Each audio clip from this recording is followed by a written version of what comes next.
St. Louis Cemetery Number 1, the city's oldest existing cemetery, has been a final resting place for more than 225 years.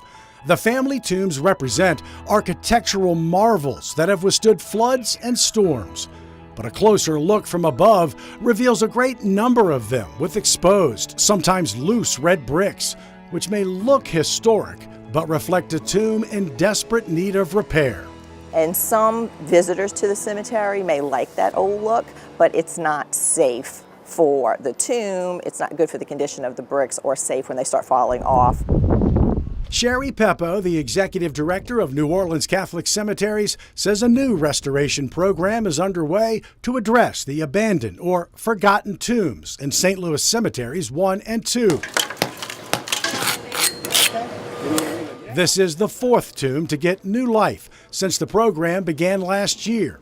4 might not sound like much, but it can take up to 70 years of searching for heirs before the state declares a tomb abandoned. So we decided that we would start under a moral obligation to start repairing some of the tombs, and we know it's going to take many years going forward.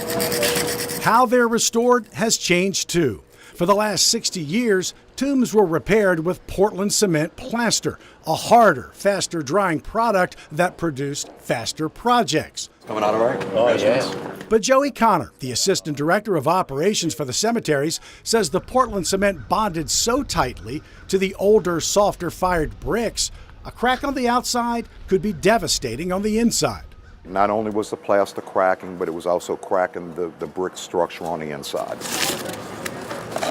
So the Archdiocese turned to a centuries-old method to restore these family markers, utilizing a lime-based mortar and paint, an amazing product that heals itself. Lime is an active calcium. It's similar to your fingernails or your bones. If it cracks, if you break a bone, your bone heals and mends. It's the same way with lime plaster or lime mortar. It never stops mending. Connor attended courses in both Pennsylvania and Natchitoches, Louisiana, to learn the best practices of using the lime-based products, including lime paint that defies time. As you paint that lime paint on the first coat, you can come back, put a second coat on 6 months later, and then wait 3 years and come back and that paint's gotten thicker. This restoration program is likely the last stop to save these forgotten tombs, but there are other options. We cherish family. David Becknell and his family restored 2 tombs in St. Louis Number 1, and now both are under what's known as perpetual care, where New Orleans Catholic Cemeteries maintain and repair the graves for generations to come. David said paying the one-time price for perpetual care delivered a peace of mind for his family. Oh, I'm very proud of it. They're beautiful, and we know that they're going to be preserved. And that's really the most important thing. That is comforting to our family. It can cost anywhere from $3,000 to $5,000 to restore a forgotten tomb. And New Orleans Catholic Cemeteries is looking for grant money, a Friends program, donations, and business sponsors to repair more.